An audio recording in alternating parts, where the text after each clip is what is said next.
Catus. Maximus here. This is a little review of this. I believe it's a Walmart brand. Benchtop, half-inch drive, round head ratchet, but it's pretending to be a pair head ratchet. It's kind of odd, so I'm doing a video about it.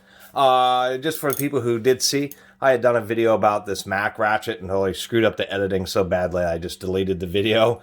And real quickly, the ratchet, it doesn't really matter. It had been used so much with the wobbly anvil that basically the teeth are rounded out and it's a useless ratchet, even after cleaning it up. So you're not always successful. And I don't feel right trying to warranty it because it was just a cheap $5 ratchet that was loose and basically had been worn out. And so that's really not Mac's fault. And so I'm not going to try to get a replacement for it. I'm just going to recycle it. Anyway, about this benchtop ratchet, it's a half-inch drive ratchet.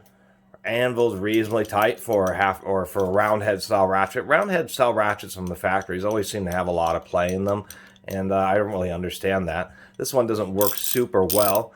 It works in the tightening mode, but the reverse lever is just super tight on this, and it's kind of slips and doesn't work right, so we'll take it apart. One thing I will mention is the detent on this just isn't super great. This is obviously a cheaper ratchet. You can kind of see the more rough machining on the anvil, even though it is chrome vanadium and made in Taiwan. That did kind of surprise me. So anyway, because of my errors with that Mac ratchet, I just decided to post this video as a replacement. So we'll get that spiral spring out of here, where you just catch the little edge with the little screwdriver and go around, or once you get it started, you can just use your fingers to prise that little ring out of there, just like so. And we'll drop this out. We can see right off the bat, it's a very fine thread ratchet, or fine tooth ratchet, that's for sure. It's like a 72 tooth or something. And if we get in here, what we see a 4-tooth single pawl mechanism. So nothing to write home about. This would be considered a bog style mechanism that SK pioneered like 100 years ago. Like that Mac I just mentioned, the Mac had 2 pawls, one on each side, that were this style, but once a ratchet gets worn, there's no going back. As I look a little bit more closely, you can see that right there, there's already some chipping in the, tooth. And the spring just really, the whole spring mechanism doesn't work. Now you can just see in there what this is this reverse lever just has a post with a hole and a little spring-loaded detent, and that's what makes these operate. And this thing is just barely working. We'll put a little bit of lube in there and see if that helps out.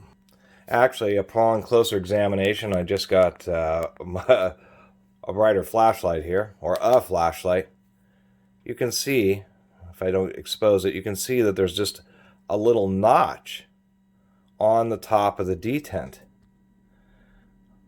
You can just see it right there, to where and during ratcheting, it has actually been wearing against that inner lip right there, causing it to get jammed. So that's not really something that's going to be effectively repairable. And it's what really ultimately makes the SK design and this style of rocking pawl, where they just have a little detent pressing on the back, it's rapidly becoming my least favorite design of ratchets, although it seems half of all round head ratchets use a design like this. Some, like the Protos that I have, the Dash 4 units, seem to be working pretty well. But once again, and I have mentioned that it seems like the New Britain style turns out to be one of the best and the most reliable, just because of the nature of it having a floating pawl design. And like on that Mac, how these get worn out is when you have just a little bit of play, what happens is it rocks back and forth, and it kind of wears at the bottom of the teeth, wears at the top of the teeth, and it's concentrating the load, so those areas wear faster, and then they kind of go back and forth until one edge doesn't really provide any grip, and then you start slipping, and once it starts slipping, it rapidly goes downhill from there. And so on this one, it isn't effectively repairable because that little detent pin is, of course, got a big old notch in it, and that's causing it to get jammed up. I went ahead and pushed that detent in, pulled it out. And so it's just this design, it just is really annoying. I don't really like this design at all. The spring's jammed in there, but here's our little detent. You can just see both sides. There's little notches in it, which is causing this to catch and not allowing the pawl to operate properly. And then as far as actually taking these apart, you just have a little pin here, which usually just falls out. Sometimes you have to use a magnet. There's our little pin, and here's our pawl. It is a simple design, but when this is ratcheting, you can see where it's pressing. It's just pressing. When you flip from one way, it goes like this, or it goes like this. That's one of the other issues with this style of design, is because this is pressing so close to the center line of the pawl, it just doesn't have much force as if it were, say, pressing way out here where it'd have a much more direct action. So that's another reason I really just don't like this design, but it is the bog standard design. Probably half of all round head ratchets in the world use something like this, known as the SK design.